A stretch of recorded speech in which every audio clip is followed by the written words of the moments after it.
Hey, once again welcome all my learners to this channel. As you all know that today's video is based on a social issue and educational as well.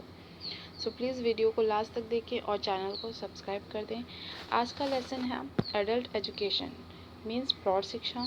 Lesson के notes English में हैं but मैं इन्हें हिंदी में भी explain करती चलूँगी।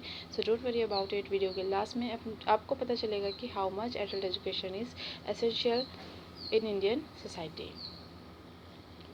सो let's start our topic. Adult education को हम 5 पार्ट में कवर करेंगे।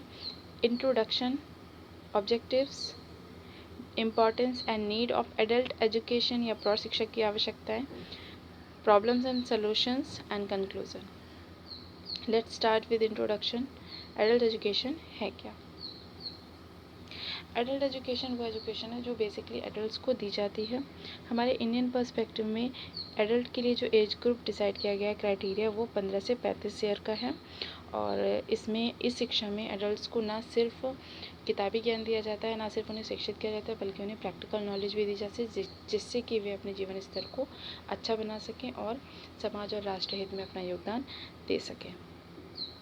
तो एडल्ट एजुकेशन के अंडर में 2 तरह के प्रोग्राम चलाए जाते हैं, adult literacy and continuing education. Adult literacy के अंतर्गत वे सभी प्रोग्राम बनाए जाते हैं जिसमें प्रौढ़ों को शिक्षित करने के लिए अलग अलग उपाय या अलग अलग तरह के कार्यक्रम चलाए जाते हैं।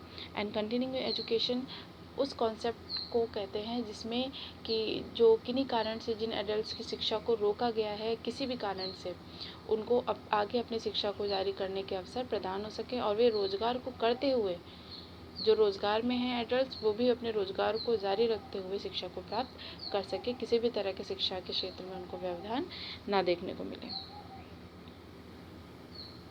तो ये है एडल्ट एजुकेशन का introduction. So have you ever thought about the purpose and aim of adult education? क्या कभी प्रौढ़ शिक्षा के ऑब्जेक्टिव्स के बारे में आप लोगों ने सोचा है? चलिए देखते हैं। So will know about it's objective. अब हम उद्देश्य जानेंगे इसका। तो बेसिक जो ऑब्जेक्टिव है एडल्ट एजुकेशन का, बेसिक ऑब्जेक्टिव जो स्टार्टिंग में रखे गए थे वो ये थे कि 3 hours reading, writing and arithmetic. ये इंपॉर्टेंट पॉइंट है कि 3 आवर्स का कॉन्सेप्ट क्या है। लोग ये पूछते हैं कि 3 आवर्स का कॉन्सेप्ट क्या है। तो 3 hours means reading, writing and arithmetic. मतलब लोगों को, अगर एडल्ट्स जो हमारे यहाँ के जो अशिक्षित एडल्ट्स हैं, अगर उनको लिखना, पढ़ना और छोटी मोटी गणनाएं करना, जोड़ना घटाना अगर इतना आता है तो वे शिक्षित मान लिए जाते हैं। यही ऑब्जेक्टिव रखा गया था पहले प्रौढ़ शिक्षा के अंतर्गत। लेकिन जैसे जैसे इसमें मॉडिफिकेशन होता गया, जैसे जैसे इसमें सुधार होता गया, तो इसके उद्देश्यों को और भी ज़्यादा व्यापक किया गया। तो इस उनमें से सबसे पहला जो इम्पोर्टेंट ऑब्जेक्टिव है वो है imparting literacy of diverse type, मतलब विभिन्न प्रकार की जो शिक्षा है वो प्रदान करना। अब जैसे कि मैंने बताया आप लोगों को कि एडल्ट एजुकेशन कोई एक संकुचित खाली प्रत्यय नहीं है कि इसमें सिर्फ किताबी ज्ञान दे दिया गया और डिग्री दे दी गई और शिक्षा हो गई। नहीं, इसमें विभिन्न प्रकार के क्षेत्रों से संबंधित शिक्षा दी जाती है। कृषि हो गया, पशुपालन हो गया, समाज की आवश्यकताओं को देखते हुए, ठीक है। तो जैसे रोज़गार से संबंधित दी गई, महिलाओं के लिए गृह विज्ञान हो गया, बुनाई हो गई, सिलाई हो गई, ठीक। और क्या कहते हैं, ब्यूटिशियन का कोर्स हो गया। इस तरह की शिक्षाएं दी जाती है कि जिससे कि वे अपना हित भी कर सके, समाज का भी कर सके और पूरे राष्ट्र का हित कर सके और अपने जीवन स्तर को ऊंचा बढ़ाएं। उनकी मानसिकता में बदलाव आए तो जो संकुचितता है, जो कंजर्वेटिवनेस है, उसको दूर किया जा सके और वो आगे की जनरेशन के लिए भी बहुत ही ज़्यादा हेल्पफुल हो। नेक्स्ट इसका जो इम्पोर्टेंट ऑब्जेक्टिव उद्देश्य है वो generating awareness on various matters, मतलब विभिन्न प्रकार के विषयों से उन्हें अवगत कराना, उसके बारे में उन्हें जानकारी देना। अरे ऐसे बहुत से ऐसा अभी हमारे समाज में ऐसे लोग हैं जिनको अपने ही जो योजनाएं चलाई जा रही है सरकार के द्वारा, उनके बारे में अवेयरनेस ही नहीं है, जागरूकता ही नहीं है।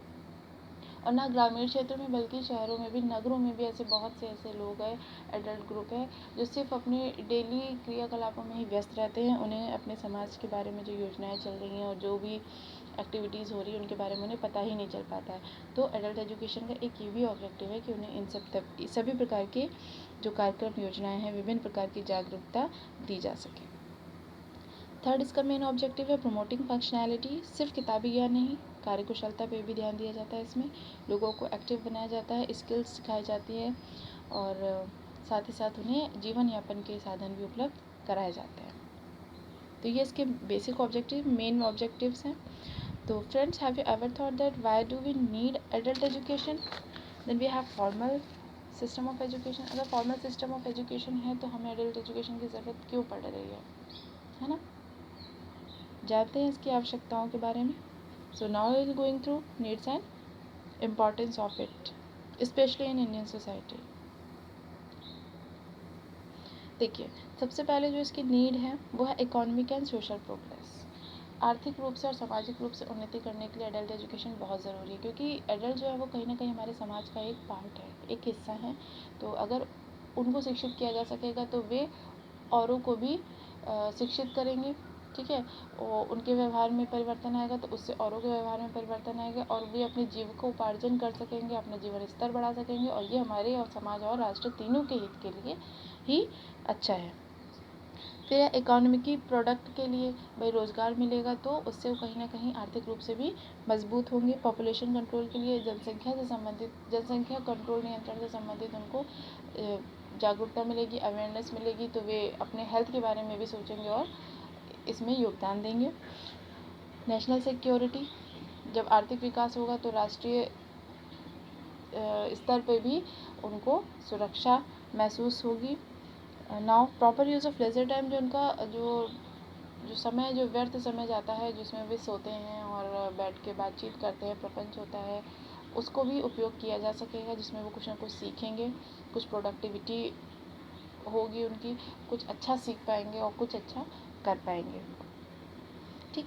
और to earn a decent living, improving to health and sanitation बता चुके हैं. Change of traditional conservativeness and attitude, ये तो बहुत ही ज़्यादा ज़रूरी, क्योंकि इतने मॉडर्न टाइम में होने के बाद भी ऐसे बहुत से भी एडल्ट वर्ग हैं, प्रौढ़ वर्ग हैं जो कंजर्वेटिव थिंकिंग के हैं, जो कि अपने मानसिकता को ब्रॉड नहीं कर पा रहे हैं, क्योंकि उन्हें वो माहौल नहीं मिला, वो एनवायरनमेंट नहीं मिला, वो जागरूकता नहीं मिली, और जिसकी वजह से जनरेशन गैप हो रहा है और विभिन्न प्रकार के विवाद उत्पन्न हो रहे हैं. डिप्रेशन, टेंशन और इस तरह की बीमारियों को भी स्थान मिल रहा है.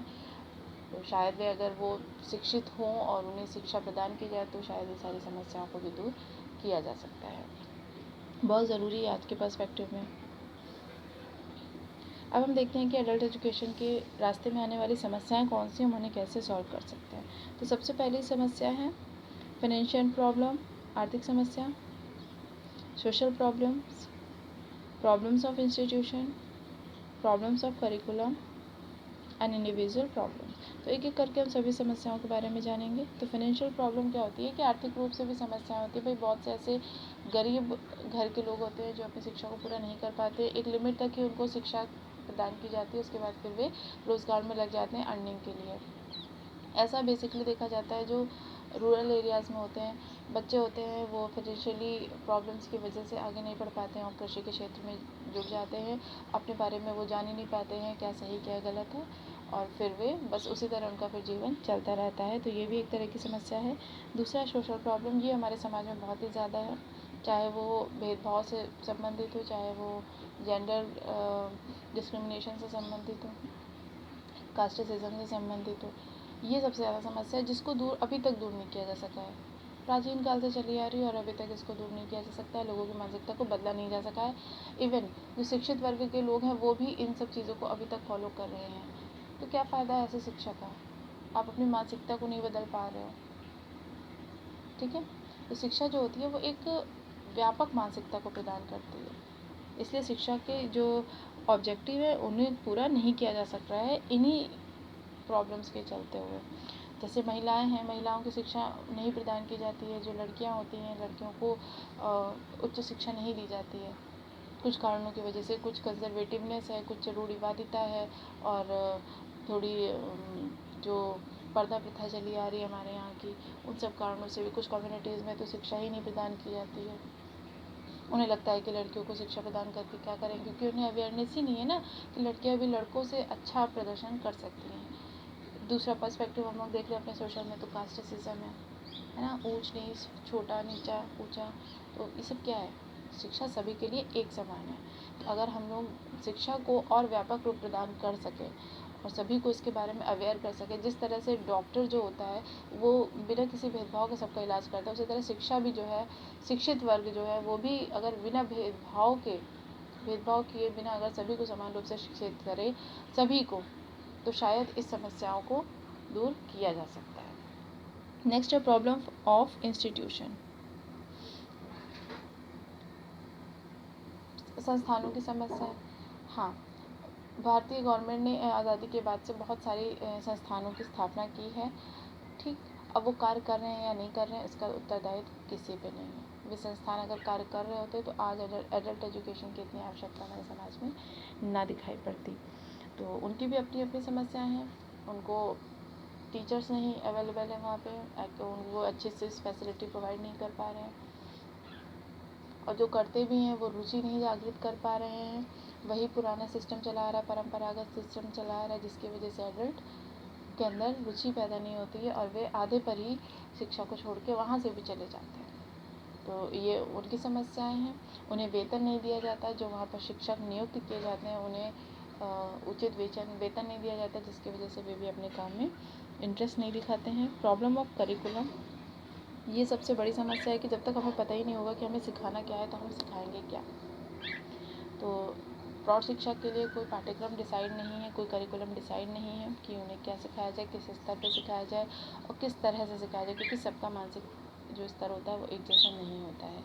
और शिक्षण विधियों का भी कोई यहाँ पर दायरा नहीं रखा गया है कि कौन कौन सी शिक्षण विधियों का प्रयोग करके प्रौढ़ शिक्षा दी जानी चाहिए। तो ये भी एक तरह की समस्या है। तो इसको दूर करने के लिए हम सभी को उपाय करना चाहिए। जो शिक्षित वर्ग स्पेशली जो शिक्षा के महत्व को अच्छे से समझता है, उनको सोचना चाहिए कि वे कौन कौन से उपाय कर सकते हैं। जैसे सम्मेलन हुआ, पुस्तकालय हुई और वाचनालय हुआ, या विभिन्न प्रकार के जो कार्यक्रम होते हैं उनका आयोजन करके एडल्ट एजुकेशन के बारे में अवेयर किया जा सकता है और लोगों को शिक्षा प्रदान की जा सकती है। फिर लास्ट है इंडिविजुअल प्रॉब्लम। देखो, सभी की अपनी अपनी व्यक्तिगत प्रॉब्लम होती हैं। लोग यहाँ पर हमारे इंडियन सोसाइटी में एडल्ट्स को कन्विंस करना भी बहुत बड़ी समस्या है। बच्चों को तो एक बार मनाया जा सकता है शिक्षा के लिए, उनको डांटा जा सकता है, लेकिन जो एडल्ट्स होते हैं, जो प्रौढ़ होते हैं, उनको शिक्षा के लिए मना पाना बहुत ही ज़्यादा मुश्किल होता है। आप लोग ये सभी इस चीज़ को जानते होंगे कि सिर्फ शिक्षा के लिए नहीं, उनको किसी भी बात के लिए समझाना या मनाना थोड़ा सा मुश्किल होता है एज़ कम्पेयर टू बच्चों के। तो ये उनकी इंडिविजुअल समस्या होती है, क्योंकि वो मानने को तैयार नहीं होती चीज़ों को। जो उनकी मानसिकता है, जो परंपरागत रूप से जो बन चुकी है उनकी मानसिकता, वे उसी को फॉलो करते आ रहे हैं, वे उसे बदलना नहीं चाहते हैं, ठीक। तो ये भी एक उनकी व्यक्तिगत समस्याएं हैं, लेकिन इसको भी शिक्षा के माध्यम से ही दूर किया जा सकता है। अगर उन्हें इसके सही गलत उचित अनुचित के बारे में उन्हें बताया जाए, उन्हें इसके लाभ से अवगत कराया जाए और उन्हें अगर शिक्षा के महत्व को बताया जाए कि शिक्षा जो है वो उनके जीवन स्तर को किस हद तक बदल सकती है और किस हद तक उनको और प्रगति के मार्ग पर अग्रसर कर सकती है, तो इन सभी समस्याओं से निजात पाया जा सकता है। अब हम यहाँ पर कुछ इम्पॉर्टेंट पॉइंट्स देखेंगे कि स्वतंत्रता के बाद से हमारे देश में प्रौढ़ शिक्षा के लिए कौन कौन से कार्यक्रम चलाए गए हैं। तो सबसे पहले एडल्ट एजुकेशन को सोशल एजुकेशन के नाम से जाना जाता था, मतलब समाज शिक्षा के नाम से। फिर इसे एडल्ट लिटरेसी का नाम दिया गया। तो आज़ादी के बाद सबसे पहले जो हमारे देश में कार्यक्रम चलाया गया वो एडल्ट एजुकेशन कमेटी की स्थापना की गई, जिसकी अध्यक्षता की थी श्री मोहन लाल सक्सेना ने। ये बहुत ज़्यादा इम्पॉर्टेंट पार्ट है इस वीडियो का, तो आप लोग चाहे तो इसका स्क्रीनशॉट ले सकते हैं। फिर 1964 और 66 में कोठारी कमीशन आया था। इन्होंने भी प्रौढ़ शिक्षा के लिए बहुत से उद्देश्य बताए थे और उसके लिए बहुत सारे कार्य किए। फिर 1969 में नेशनल एडल्ट एजुकेशन बोर्ड की स्थापना की गई थी। इन्होंने भी प्रौढ़ शिक्षा के क्षेत्र में अपने स्तर तक कार्य किए थे। फिर सबसे इम्पॉर्टेंट जो प्रोग्राम बना था वो था 2 अक्टूबर 1978 का नेशनल एडल्ट एजुकेशन प्रोग्राम, राष्ट्रीय प्रौढ़ शिक्षा कार्यक्रम। ये सबसे पहला नेशनल वाइड राष्ट्रीय स्तर का प्रयास किया गया था इलिटरेसी को हटाने के लिए। इलिटरेसी मतलब निरक्षरता, जो प्रौढ़ों की निरक्षरता है उसके उन्मूलन के लिए सबसे बड़ा कदम था ये। और इसे 2 अक्टूबर को स्थापना की गई थी इसकी। और इसका जो एम रखा गया था, जो ऑब्जेक्टिव उद्देश्य था, वो 15 से 35 साल तक के जो प्रौढ़ थे उनको शिक्षित करना इसका उद्देश्य रखा गया था। तो ये इसके बारे में आप लोग ज़रूर जानें, नेशनल एडल्ट एजुकेशन प्रोग्राम। फिर 1986 में नेशनल एजुकेशन पॉलिसी बनी थी। इसमें भी प्रौढ़ शिक्षा के लिए कई सारे प्रावधान रखे गए। फिर 1988 में नेशनल लिटरेसी मिशन, भारतीय साक्षरता मिशन, राष्ट्रीय साक्षरता मिशन सॉरी। तो इसमें भी प्रौढ़ शिक्षा के लिए बहुत सारे नियम रखे गए, बहुत सारे प्रोग्राम चलाए गए थे, जिसके अंतर्गत पुस्तकालय वाचनालयों की स्थापना की गई थी और प्रेरकों की भी नियुक्ति की गई थी, और वे ग्रामीण क्षेत्रों में और नगरों में जा के जो प्रौढ़ होते थे उनको शिक्षा प्रदान करते थे। हालांकि अब ऐसा होता है कि नहीं होता है ये तो मुझे नहीं पता, क्योंकि लोगों को अवेयरनेस नहीं है और इसका कोई देखने वाला भी इनको नहीं है। तो ये कहाँ तक सक्सेस हुआ ये आप लोग भी जानते हैं। 1991 में बना था national institute of adult education की स्थापना की गई थी, और ये सभी वो इम्पोर्टेंट प्रोग्राम्स हैं जो प्रौढ़ शिक्षा के क्षेत्र में स्वतंत्रता के बाद से काम कर रहे हैं। लेकिन ये कहाँ तक सफल हुए हैं इसके बारे में आप लोगों को भी पता है। अगर ये पूर्ण रूप से सफल हुए थे तो आज के भी जो हमारे भारतीय समाज के जो प्रौढ़ हैं वो अशिक्षित ना होते और उनकी जो मानसिकता और जो व्यवहार है उसमें बदलाव को देखा जा सकता था। सो अब हम लोग देखेंगे कि हम लोगों ने इस वीडियो से क्या क्या सीखा। So finally we got to know that adult education हमारी सोसाइटी में बहुत ज़रूरी है, न केवल ग्रामीण क्षेत्रों में बल्कि नगरों में भी जीवन स्तर की ऊंचा उठाने के साथ साथ ये लोगों की मानसिकता को भी सकारात्मकता की ओर ले जाती है और उनकी जो स्किल डेवलपमेंट कार्यकुशलता है उनको बढ़ाती है। प्रेजेंट सिनेरियो में जनरेशन गैप के कारण जो विवाद उत्पन्न होते हैं उनको सुलझाने और परिस्थितियों का सामना करने की भी समझ देती है प्रौढ़ शिक्षा। इसलिए हमें सामूहिक और व्यक्तिगत दोनों ही रूप में एडल्ट एजुकेशन या प्रौढ़ शिक्षा को अपने स्तर पर सफल बनाने का प्रयास करना चाहिए, और यह उत्तरदायित्व प्रत्येक शिक्षित वर्ग का है कि वे अपने हित के साथ साथ समाज और राष्ट्र का भी हित करें। सो आई होप इस वीडियो से आप लोगों को कुछ ना कुछ सीखने को मिला होगा। Share your views about this video in the comment section and please share this video as much as you can, जिससे सभी लोग इस सोशल प्रोग्राम को जानें और इन्हें सफल बनाने में अपना योगदान दे सकें। So at the last, education doesn't end with schooling but it's a long life process। सभी लर्नर्स इस चीज़ को याद रखें और जान लें कि जो एजुकेशन है, शिक्षा और लर्निंग है, सीखना, वो कभी भी स्कूलिंग के साथ ख़त्म नहीं होती है। It's a long life process, हमेशा कुछ ना कुछ सीखते रहना चाहिए। Thanks for watching this video. सीखते रहें, बढ़ते रहें।